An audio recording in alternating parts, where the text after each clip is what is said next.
Of radio talk here in the high country, hope and help for the hurting. Today we have graduated to a new level. We actually have an official sponsor.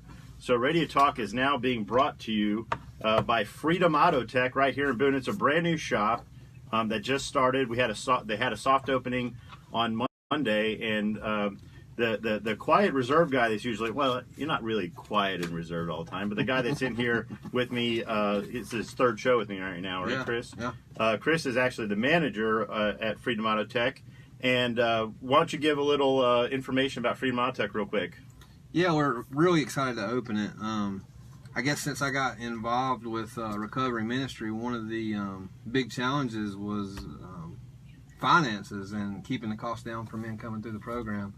So we were looking at ways to help create a revenue stream, and we came up with the idea of opening a shop. The profits go to help men struggling with addiction. The address is 2480 421 North in Boone, and the phone number is 828-355-4454. Give us a call, come by. Tell everybody real quick, because the one thing I've been telling everybody about Freedom Auto Tech is the amazing warranty that you can get on parts over there. Real quick, and then we'll get into our show. Absolutely, yeah. It's not just parts, though. It's parts and labor. 2 years, 24,000 miles, and that is nationwide. So if you repair your vehicle with us and you break down in California, we'll be able to help you find a shop and get that taken care of there. Thanks, Chris, and thank you, Freedom Auto Tech. We love doing this show, and it has been growing. And the whole premise of this show is hope and help for the hurting, people that are hurting from substance abuse. And it doesn't matter if you are someone that struggles yourself with an actual substance abuse problem. You're in recovery, or you know someone or have a loved one. This show is for everybody that has been touched by substance abuse and the epidemic that exists in our country right now. Today we have a guest with us. Chris actually was telling me a little background, but I'm going to let you introduce your friend. But before we do, if you want to be a part of the show, Facebook Live. You can ask us questions, or you can call right in here to the show, 828-262-1567. That's 828-262-1567. So, Chris, who's with us this morning? This is my friend Margaret Irwin. She's visiting us from Charlotte today, and I think Margaret's celebrating a little over 8 months sober now. So that's a huge deal. I know when I got to the 8-month mark, I felt like celebrating and jumping up and down because I'd never been there before. So I know you're excited. I'm super proud of you. Thank you. Good morning. Thanks for being here today, Margaret. So I asked Margaret a little bit before the show, and I said, hey, what are the boundaries? And she's one of my favorite kind of person. She says, you know what? I'm open about talking about my issues and what happened, where I was, what happened to me, and what's going on with me now. And, you know, we don't know who's out there, who's listening. But we're hoping that we can bring some encouragement to somebody. And if you have a question for Margaret, please call in or ask right here on Facebook, and we'll get her the questions. But Margaret, where did it all start? How did you get involved with substance abuse? I don't even know what your particular brand or say was, but what happened to you? At 18 years old, I was diagnosed with cancer, and I had several surgeries and procedures, and through that, I was prescribed. Opiates or opioids, and that's where my addiction began. That's where I, started using, and it progressed, and 19 years later, I am now almost 8.5 months clean, sober, and I'm very fortunate. Wow. So you started out, we had a lot of questions actually, especially from a friend of mine, Gary, that down in Florida that I knew, that he said that he started out with having back surgery, and that started his addiction. So, excuse me, I had a coffee appointment right before here. I'm still. But you said, how long were you involved in active addiction? 19 years. 19 years. 19 years. So 19 years of a run. That's a healthy run. Where describe maybe the last year for us. How bad had it gotten? What was it that maybe started to get you to wake up, or to have to maybe address dealing with it? Can you not hear? Okay. And and kind of what stopped you in your tracks, and if you had any attempts at trying to get sober before. I know that's always information people would like to know. My addiction began in 1999, and I was in college at the time, and I failed out of college the first time, and ended up just trying to make ends meet, but just trying to afford my addiction. And in the beginning, it was I would eat or snort pills. And after the prescriptions would run out, I would buy them on the streets. And from there, it just progressively got worse. I mean, the last year specifically, or the last 12 years, I was shooting up. Never thought that I would get to that point. Never thought that I was that bad of a person. However, that's where my addiction took me to. Addiction knows no bounds. It does not care who you are, what you have, who's involved. I mean, your addiction wants you dead, period. And, the options are jails, institutions, or death. And I have been in jail, and I've been institutionalized. And I can sit here and say today that I do not want to die anymore. I know the last year of my addiction, I wanted to die. And the last straw was I had created this concoction to suffocate myself. And I'd sent my parents a picture and just let them know what was going to happen, which was a cry for help inadvertently. However, my dad calls me immediately, and he was like, "You know what, Margaret? Your body might die, but your soul doesn't." And that was just a real wake-up call for me. I was like, "Oh, man, that sucks." Because I just want this pain to stop.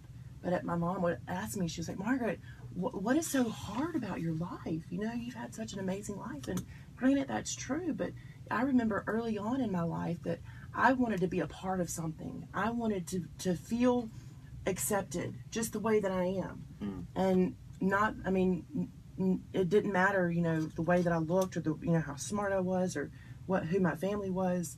None of that mattered. I just wanted to be accepted, and I never felt that. And so, in order to mask those feelings, I used. And the last year of my life was horrible in active addiction. I mean, I would steal from you and lie to you and try to help you find whatever I'd stolen from you and manipulate. And it was horrible. And so, if nothing changes, nothing changes. And so I got to the point where something had to give, or I was going to die. And today I'm thankful to be alive. I'm so grateful that I have a life, and I'm able to help other people because of my addiction. I could have never said I was thankful for my addiction a year ago, but today I feel like I have a platform with which to reach people and hopefully help someone. Reach people, and that absolutely, you do have a platform, and we're glad you're here to be able to share this, because hopefully this is one of the opportunities you get to share, because we've got a few people watch right now, and most of the people I see right now are people that don't necessarily struggle themselves, but have loved ones that do, and they need to hear it. That feeling of not being accepted, or just being want to be a part of, how many times I've been in recovery meetings, and when you got people sharing their story, it's how it all starts. I never felt like I was a part of. And, I always try to figure out ways of trying to explain people what really that's like in a really simple way. And one of the things that I've come up with that people seem to identify with is, when I say I never felt accepted or part of, I can say, imagine this. Imagine that a person, like I literally had 20 plus friends that would all think that I was a good friend of theirs, that all hung out with me. We just were friends, but I never felt like I was a part of any of them. I never felt like, I had no reason to think that I wasn't a part of them. Does that make any? Absolutely. I know, as crazy and as irrational as it sounds, it wasn't for the lack of people that I had in my life. I literally did not feel that I connected in their group. Or related to them, and I could be in a concert of 20,000 people and feel completely alone. Yeah. And then when you start using with them, you feel like you're part of that group at that point. Like you've got that small community of people that you're using with, and unfortunately, that's the community that we were a part of. Yep. That when you find that community that using community, I mean, you're a part of something that back hindsight looking at is like, man, that was nothing to be a part of because nobody really liked each other then. We just all had a thing in common. Well, So. and that you're masking your feelings and your emotions and you're pushing them down and repressing those so you don't have to feel, and that you have other people that are condoning basically what you're doing, and so therefore you feel a part of because they're not judging you because they're doing the same thing. Absolutely. So we're coming up on a break. We're getting close. If you want to be a part of the show, 828-262-1567, 828-262-1567. And Margaret's here for any of you watching Facebook Live that would like to ask her a question. Just shoot us one here on the live feed, and we will repeat the question for the audience, and she'll wave at you and everything, and we'll address it, all right? But we're coming back soon, and we'll be back. Turn that around, because look, it's coming up sideways. I don't know if this is my iPad or what. Maybe you're sitting sideways. I'm definitely sitting sideways. I don't know. I'm not even going to touch it. I'm not going to even. Smart man. I'm not even going to say sideways it. on that.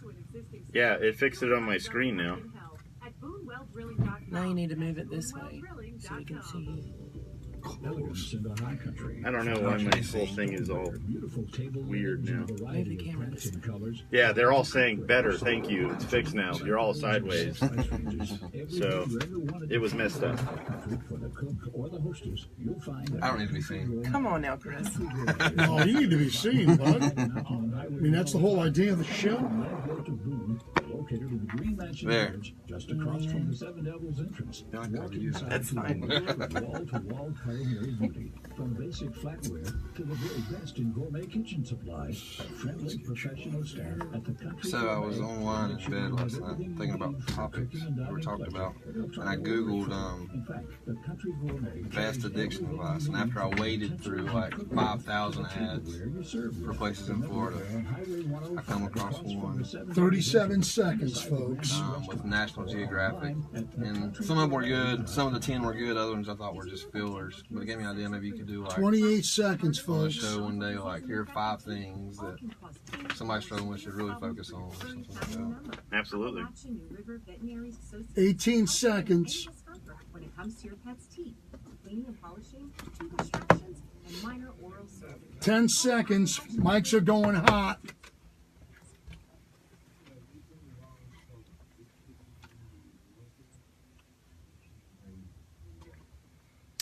We're back with Recovery Talk, Hope and Help for the Hurting.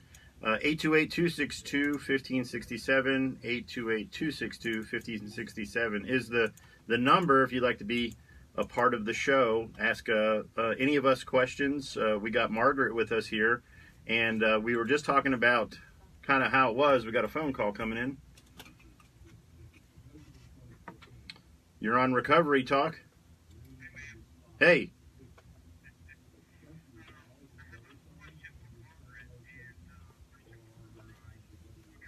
Sure. Hello.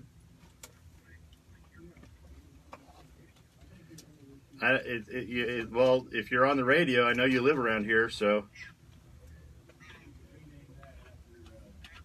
Yes, sir.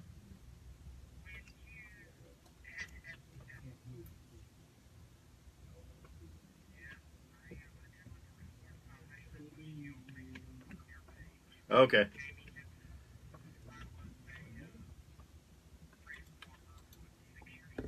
Uh-huh. Hey, Jamie.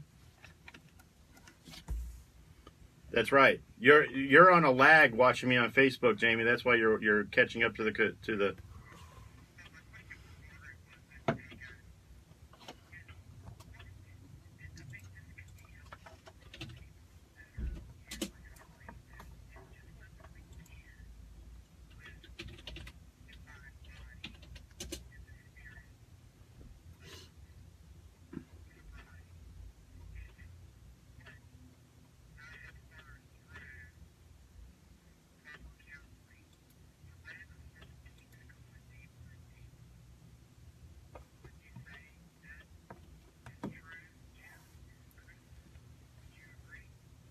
The rabbit hole keeps going deeper as...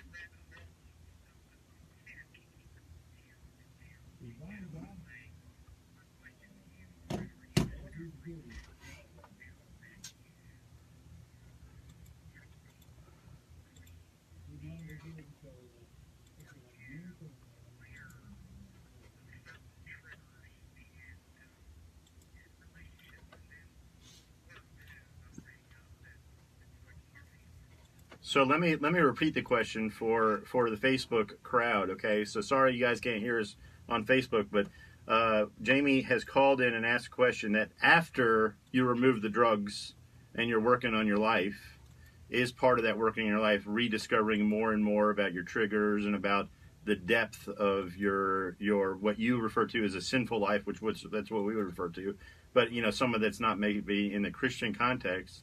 Somebody that's discovering more and more bad behavior they didn't know existed there, that they were covering up back when they were using. Is that correct?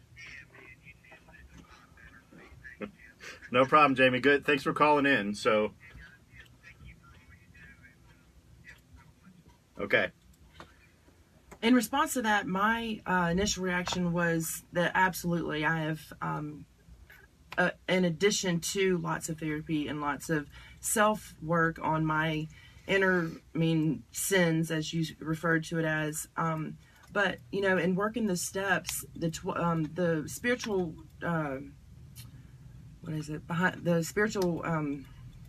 behind the 12th step, there is a service, and what you do is you just help other people. And so I know that for me, I enjoy singing, I enjoy music, and so I joined a choir.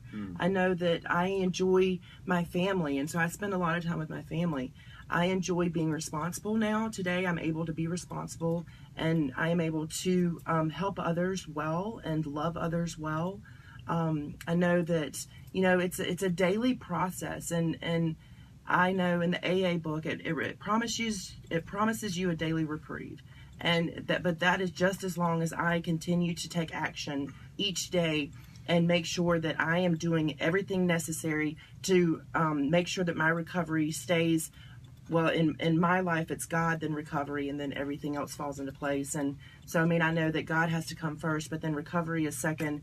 And that is, the second utmost important thing in my life, because if I lose my recovery, I lose everything else. I think I remember I was once very active in 12-step recovery, and is the term you have a daily retrieve contingent on your spiritual condition. Daily reprieve contingent on your spiritual condition, absolutely. I liked what you said, God first and recovery, but almost in a way that if God's first, recovery will be there, right? Mm-hmm. So rediscovering more and more, I actually try to communicate this to guys that come to our program in a way, and tell me what you think about this, but like I get them into the program, and we're a year-long commitment over at Freedom Farm. And at one point in the class, we're talking about their moral character, right? Mm-hmm. And I was like, look, you guys probably have come to this place thinking, I will never be as bad as I was the week before I was coming in here, right? I will never be as bad as I was before, because when I came in here, you know, I was doing I was stealing, like you were saying, I was stealing, sticking needles in my arms. I was just doing everything terrible. So they come in here, and then one of the things is they start thinking, you know what? I'm not stealing anymore. I'm pretty good now, right? Right. And then they get to this false sense of confidence, this false sense of we call it like self-righteousness, and they almost start thinking that, hey, you know what? Because I'm not doing this, right? I deserve like all these things that I want because I'm not. And you know what? They just totally miss it at that point, right? If you are not continually examining yourself, continually trying to, you know, in Christian circles we would say become more holy or more Christ-like. But you know, this translates the same into secular programs. If you meet someone in a secular program that's not continuing to try to become an improved moral person, moral character, you will see them quickly retreat back, because because they get to this almost entitled mindset. Makes sense. Well, I'm not stealing from you anymore. I'm not, and then they're just closed off from trying to repair any of the extreme wreckage that their lives have come. And when then they're not prepared when it's brought before them. Like, I'm proud of you, son, that you're 4 months now clean and sober. But remember, you've cost this family multiple thousands. You destroyed this or destroyed, and as soon as they hear that, they're like, "How dare you bring that up? Don't you know how good I'm doing?" And it can usually cause some big, big problems. Drugs are just a symptom, in my opinion. You have to get down to why. And then in my specific case, I know that when I was 8, 9, and 10 years old, I was sexually abused by a female babysitter, and that began.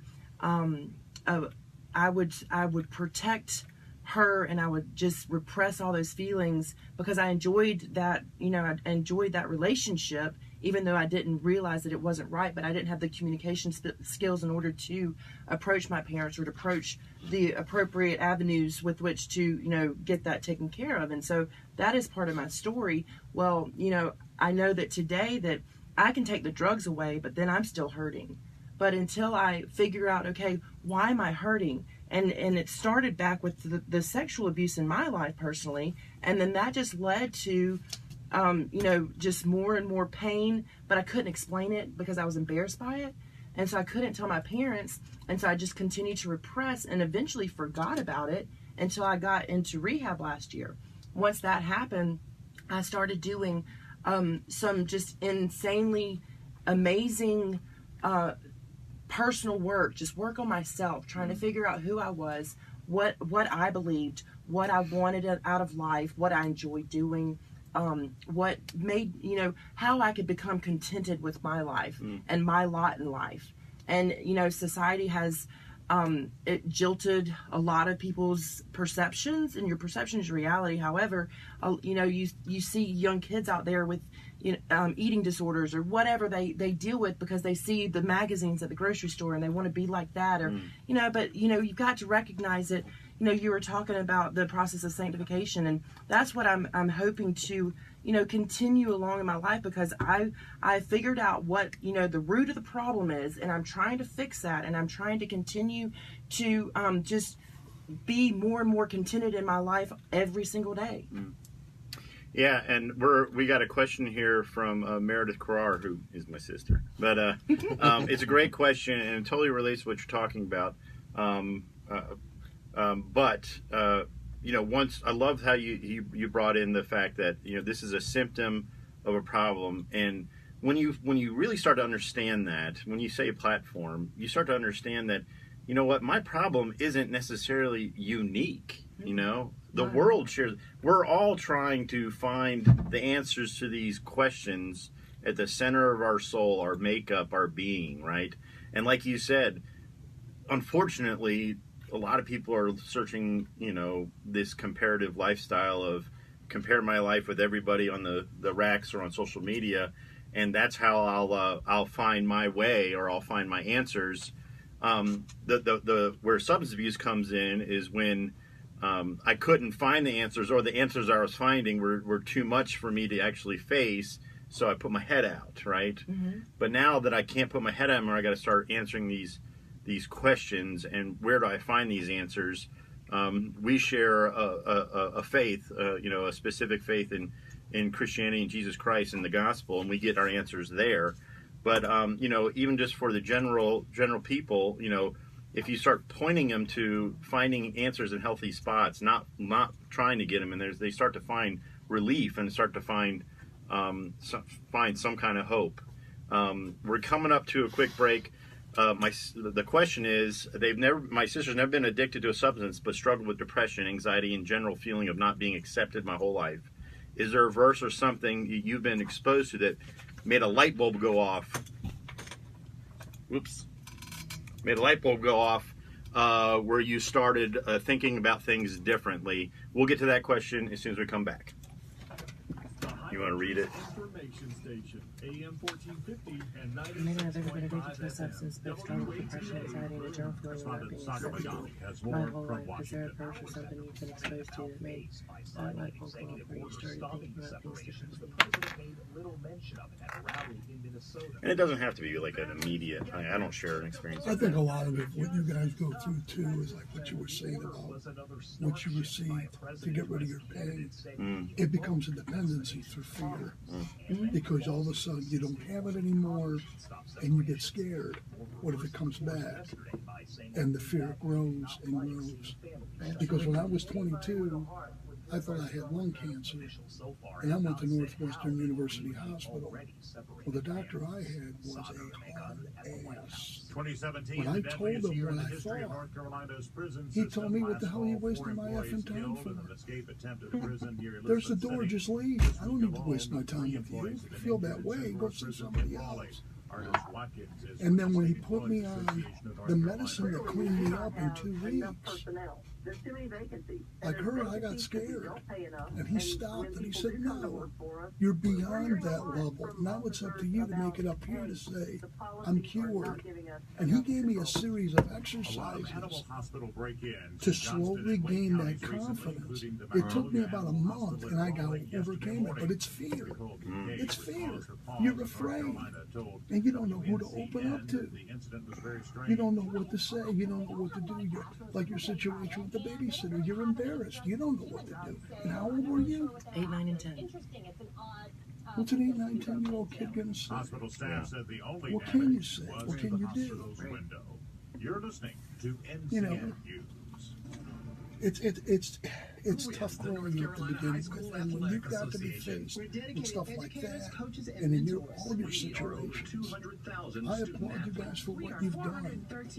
But I'm telling you what, every day, it's scary. I forget who the player was. He's passed away. They called them Coke bottles because he had very bad eyesight. He needed really thick glasses. Kareem Abdul-Jabbar? No, this is a gentleman that played baseball some years ago, and he struggled mightily at the game. He never could master it, though he had an arm that was just out of this world. And he began drinking to overcome his shortcomings and fears, and it got so bad, it cost him everything, his career, his family, everything. He finally hit rock bottom. He discovered God and saved his life. And from that point on, he dedicated himself to helping players get away from that dependency of saying, okay, I need this to fix this. He said, no, you don't. You don't need that. That's going to draw you deeper and deeper. It's like Richard Pryor. Think about it. Everything Pryor talked about in his comedy, yeah, it was funny, but it was true. All of it was true. It was a true life experience. And he had tons of drug problems from the time he was a kid. And it kept growing and growing and growing. It's like one of his ex-wives said. She loved him. She married him twice. He would sit at the pool and he would freebase or snort coke, and he could wipe out 2 fifths of vodka like that a day. And in her eyes, in his eyes, he's telling her, I'm fine. You don't need to worry about me. And she said he was just a functional alcoholic drug addict. And he lived messed up his whole life. The largest movie theater chain, AMC, unveiled a And it killed him. $19.95 a month subscription And that's service a shame. to compete against Which is Movie such a shame. Pass. The Meredith. AMC Stubs program allows subscribers to see up to 3 movies a week. Movie Pass charges $9.95. Movies have gone to heck in a handbasket. There's nothing good coming out of movie anymore. Can anybody have an original idea? No. Golly. Every once in a while. Yeah, my wife got into this Bruce Willis movie. It was the movie that Charles Bronson made, where they murdered his wife, and then he became a vigilante. I don't know if I've seen that one. Yeah, and they did a remake with Bruce Willis. I said, babe, Charles Bronson did this in the 70s. Yeah, they're repeating a lot of old movies. Because they have no idea. Got our first tow in today, this morning. Really? Yeah. Rich Brown's Duramax. It's an old one, I was new one. Or the tennis courts. They also have a great restaurant featuring a delectable menu. That's Deer Valley Athletic Club. Guys, we have got 34, 40 seconds from now. Actually, 35 seconds from now. 35 seconds. With 10 seconds left, I will get or 15 seconds left, I will get I'll reframe the question. Oh, I got it. But Okay. Yeah, I get it. Yeah, just rephrase it. Say when we went into the break, this is what we spoke about. Reiterate it, and then guys take center stage. You're gonna be fine. All right, guys, here we go. Mics are going hot. Mics are hot now.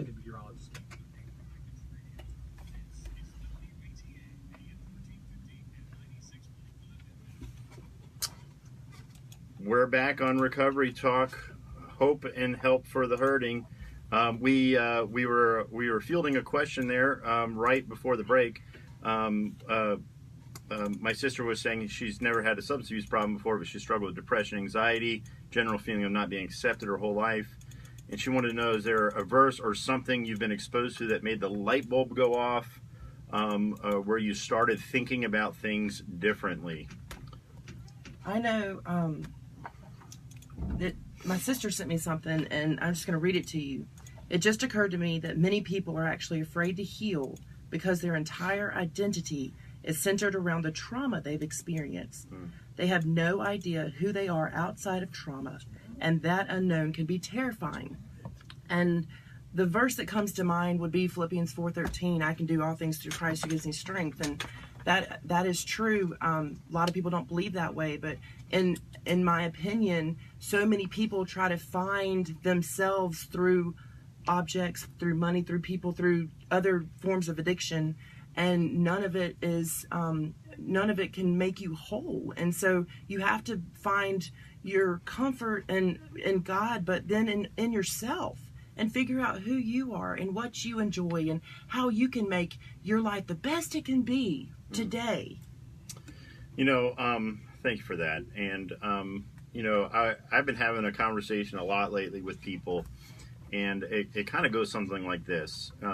Growing up, I don't know where I got it obviously from my environment and people I talk to, but I always had these like expectations in life, right? It's like, this is the way adulthood goes. This is the way, college was going to go. This is the way.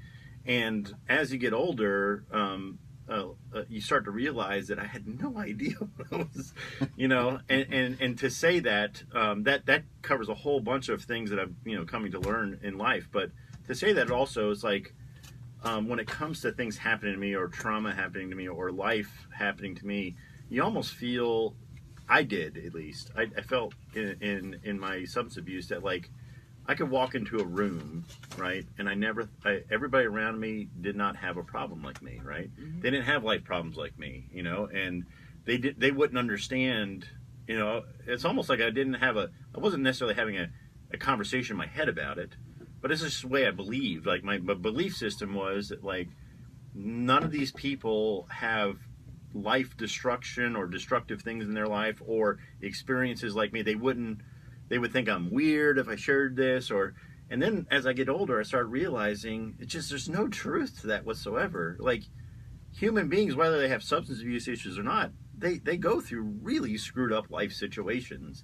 And it was amazing when I started to it's one thing, and there's a pro thing. There's a really good pro about being involved in addiction recovery groups specific because they kind of know some real specifics. But I think one of the downfalls about it is that like that's your only crew, and it almost kind of like continues to reinforce the idea that they're the only ones that can understand. The biggest help I've gotten in life is when I've talked to people that have no experience whatsoever with something and talked to them about life. And when I've told them about life, they're like, yeah, I had trouble with life like that too. And that's when I was like, I'm not that crazy, So. Absolutely. 3 things that come to mind are, I've learned that I have to keep my acceptance high and my expectations low. And that, everybody gets perfect for the picture, and so you have all this social media going on today, and you see all these pictures, but everybody gets perfect for the picture.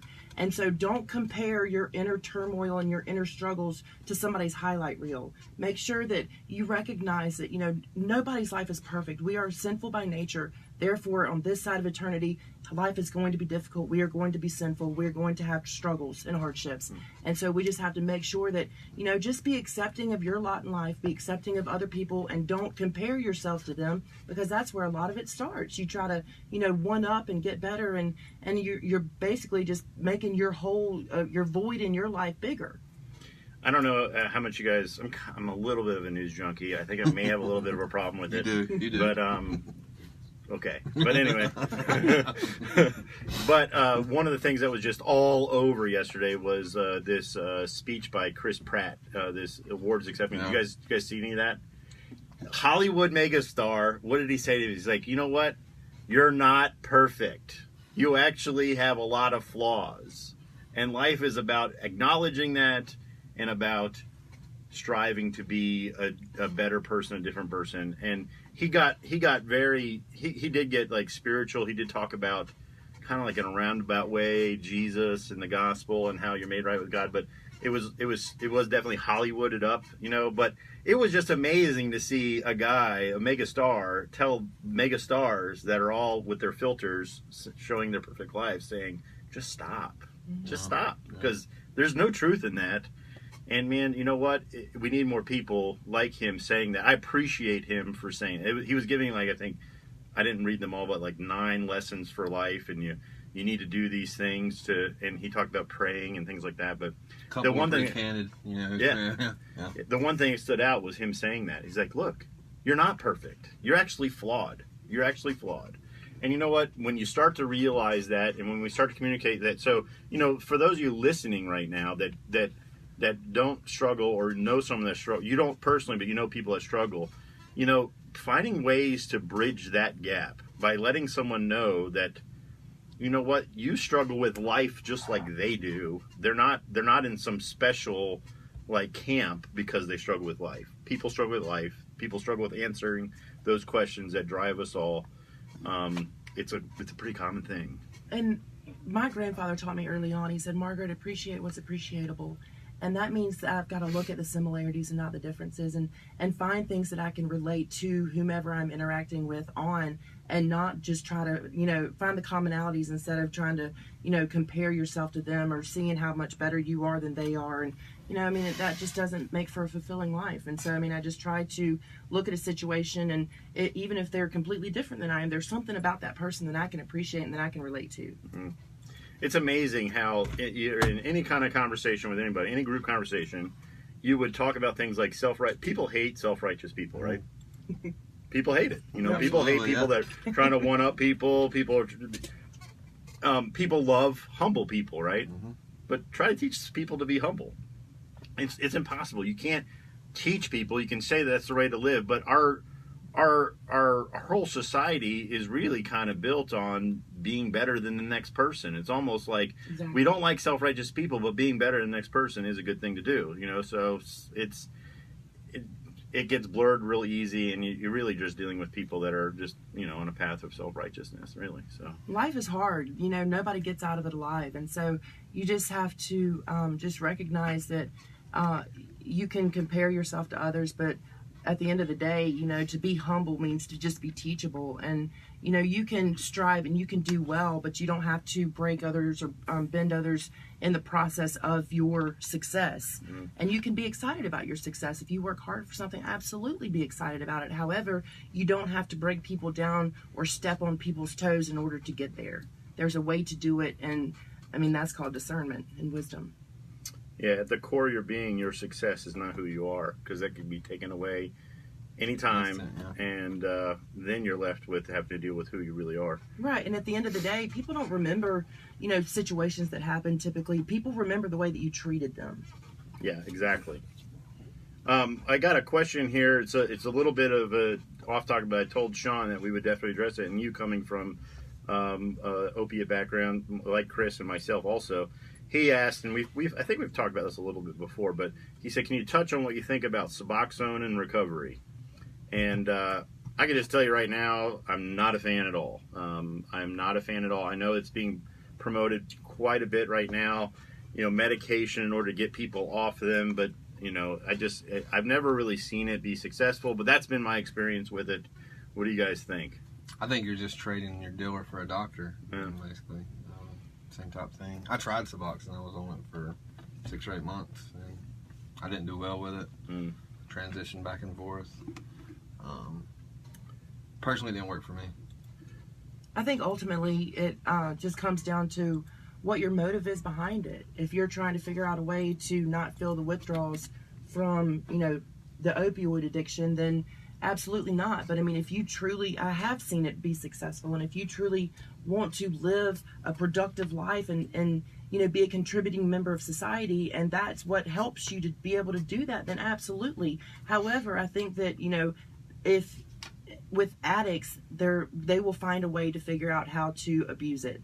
And that has happened, and that is the case, and that is very unfortunate. And so it just all comes back to your heart and your motive behind it. Yeah, and you know what? I'm sorry. I apologize for our Facebook fans or anybody listening right now, actually on radio. If you don't know what Suboxone is, basically, if you know what methadone was, it's kind of like the modern day methadone. It is an opiate that helps people come off of things like heroin or Oxycontin and things like that. It's an opioid blocker in the brain. It blocks the receptors in your brain that allow you to have that euphoric feeling. Okay, we're coming down to the last 30 seconds before our next break. Are we coming back after the break? Okay, we're coming back after the break. I don't want to make that mistake again. But real quick, I didn't tell everybody. Remind them about the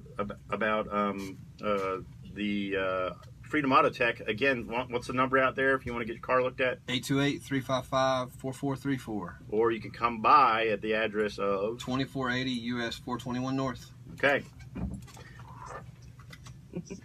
Got a 2-minute break, guys. Yeah, when I was doing the Suboxone thing, it was all the time I talked my family into Suboxone treatment 3 or 4 times. After that, they're like, forget it. Not today. Go be sick. And you'll take it to the bottom of the hour when you come back. Okay. So when you come back, you'll have about 12 minutes to play with it. Okay, great. All right, well, y'all have a good night. I'm just kidding. There's Patty Townsend. She's at the beach. I hope She you're says enjoying your hello vacation. From Myrtle. Yeah. Yeah, it's developed into a pretty rough town. Yeah. I've been trying to talk her to pick another beach. I think they stay in North Myrtle, though. It's not quite as bad as... I've never done that. I've been here 7 years, and everybody in the mountains goes to the beach. I've never done that. Really? I've never gone to the beach. We're going to the beach. It's like a thing that people say up here. You used to live at the beach, though, so... It's true. And you know what happens when you live at the beach? You don't ever go. 40 seconds, guys. Okay. Thanks, Eric. Still haven't gotten that money yet, or else I'm sharing that picture. I was painting my garage. My friend from a college shot of him. Oh, He's watching. I've seen a couple you shared. Yeah, not one of those. I'll show it to you later. 12 seconds, guys. Here we go. Mics are going hot now.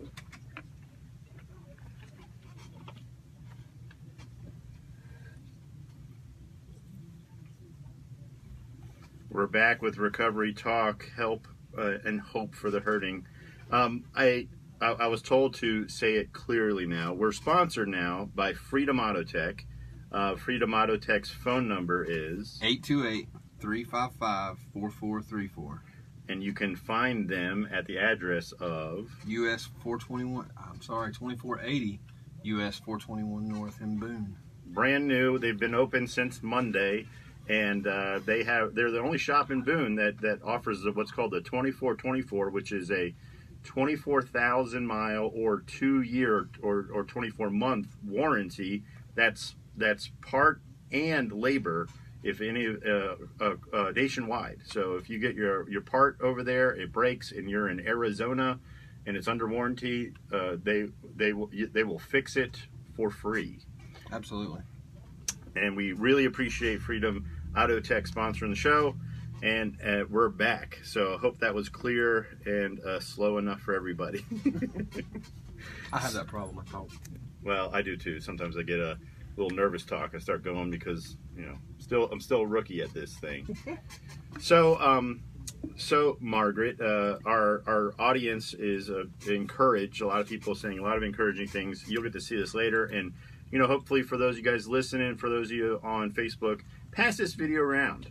People need to hear this information. Do that with all our videos. That's why we post them on Recovery Talk, the Facebook page.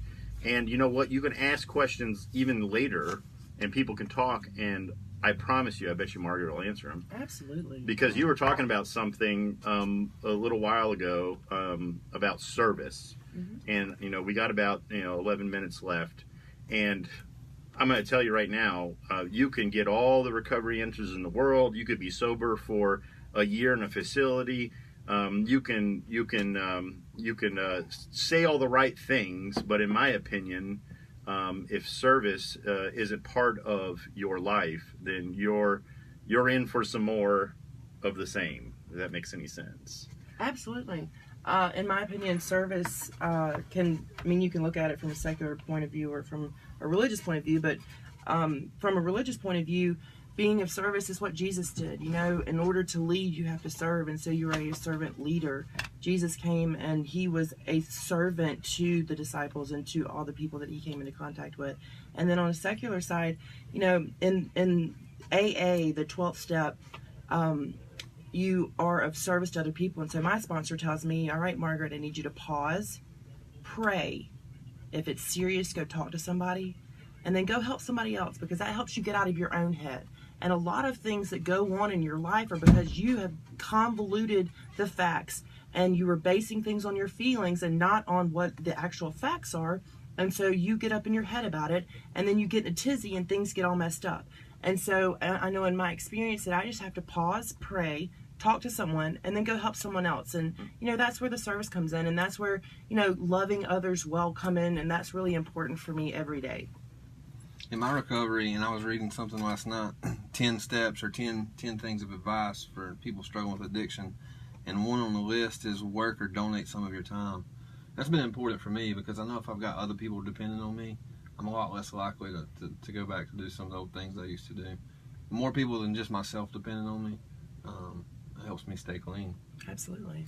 I repeat this a lot, and to people I'm trying to help. It's a blessing that I get to be involved in service full time. That's the way I look at it. I'm in full time service, and I'm one of the people that get the benefit from that, because I may tell people it's not just to be cute, but I think it's probably because I'm one of the sickest ones. I need to just be here all the time. I have family watching right now. They will agree that the kid is a nightmare if he's doing something else. But anyway, I try to it wouldn't most of us, and adults that even don't struggle with substance abuse will tell you this, wouldn't it be great if we could just pay attention to people that say don't do this in life because it'll lead here, and we just listen to them without having to experience it? This is one of those things I really wish I could figure out a way to communicate, and it's the whole topic of service, because I will literally talk to them about what's going to happen to you next, okay? Because the program I work with, we keep people for about 4 months under our strict supervision, and then after that they're in a phase to where they're back in the real world. They're getting a job, they're making their money, they have their phones back and all that. And I'm like, look, this is what's going to happen to you, okay? You're gonna feel all the benefits of now all this freedom back. It's gonna be very nice. You're gonna be working, making a job, maybe even get a raise right off the bat, money in the bank account, maybe get a car, going to the gym, because all of them go to the gym. They all need to start working out, and they're drinking protein shakes, and all that's happening. And what happens is they forget the whole service part, the whole service piece, right? So they just become this person that goes to work, goes to the gym, has their entertainment free time, hangs with their buddies, goes back home. And this just starts to happen. And everybody's patting them on the back because they're not shoving needles in their arms anymore. And they're like, hey, things are going great. Things are going great. and they have, and I asked them, like, you know, you got service going on, and then something starts to kind of creep in their lives, like something's missing, right? I have this, I'm not content doing all these things, and I'm not content, and I don't know about the women's side as much, but the guy side, you know what the next piece is at that moment. I'm not content, and I'm not going to go into service because I know what it is and I'm missing. It's a girl, right? So they get on one of the apps that are just terrible, and they find a girl, and next thing you know, they're with a girl, and that becomes a real tension, and they're trying to fill the void with that, and it doesn't fill, and they're compromising. Next thing you know, I'm sorry to say, but I mean, it almost happens I'm hoping play by play like 4 this. or 5 of them that are listening right now. I'm thinking here. You know, well, they've heard the story already, and this is what I'm saying. They won't listen to say, just don't do this. And I'm not even anti-relationship, man. I mean, I'm married 5 years this year. I don't know how that ever happened.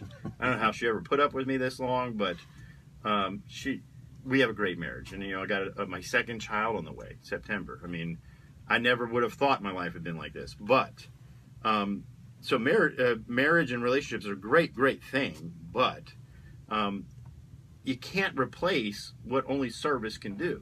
And if you don't get good at that, if you don't make that a priority in your life, giving back in some way. Now, does that mean that you have to run a recovery place?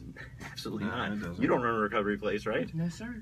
You don't run a recovery place. Absolutely No. not. You know, your service, Chris has used his gifts in service in the way that he has used them. You have in your specific way. But they become a non-negotiable part of the life, right? This must be something that I do. And I'm not saying that you force yourself to go into it, but it's just like, hey, you know what? The way I talk about it in a Christian context, you know, if Jesus purchased your life, you owe him your life, right? You owe him, so you need to be using your life for him. So it's just a part that cannot be taken away. I mean, and that's the what I see a lot of times in recovery. You get people in these posh places, they're like a retreat, and then they leave refreshed, but then they just go right back into this me life, you know? And it works for a little while, and then crash and burn, you know what I mean? So I think that you get stuck, but what you were saying about relationships is that you're basically substituting the drugs with relationships at that point, because you haven't found what it takes to fill that void in your life. And until you get out of yourself to help someone else, I mean, that's very self-serving in a sense, because it makes you feel better. It makes it makes your problems seem not as severe. It makes you recognize that, you know, life can be amazing today. You can walk down the street and smile at somebody and make their day, and you don't even know it. You can, you know, help an old lady at a grocery store, carry her bags to her car, and that would make her day absolutely. You can go pick up trash. You can run, you know, Freedom Farm Ministries. It doesn't matter. There's so many different ways to serve. You can get involved with your church, with children, there's so many different facets with which you can use your gifts and talents to be a blessing to other people every single day. And it helps you to feel better, and it helps you to, you know, recognize that, hey, you know, my life isn't that bad, and life can be good today, and, you know, you can smile and laugh and for no apparent reason and not have to be high to do it. absolutely. I couldn't say it better. Couldn't say it better. And it's just true. And you know what? Something that our board producer, is that what you call you guys? Producer of the show over there. He was saying, kind of full circle, you know what keeps most people out of service? Fear. Yeah. Like, I you know, they won't. So back to the whole acceptance thing. Well, you know, I don't know if they'll accept me helping in here, or I don't know if I can do it, or I don't know if I'll screw up, or something like that. And it's just another thing. You know what the acronym FEAR stands for? Tell me. False evidence appearing real. And that's true. Really is.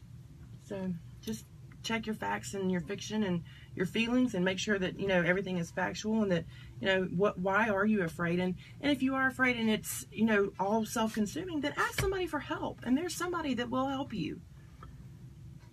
And it's not like help isn't needed.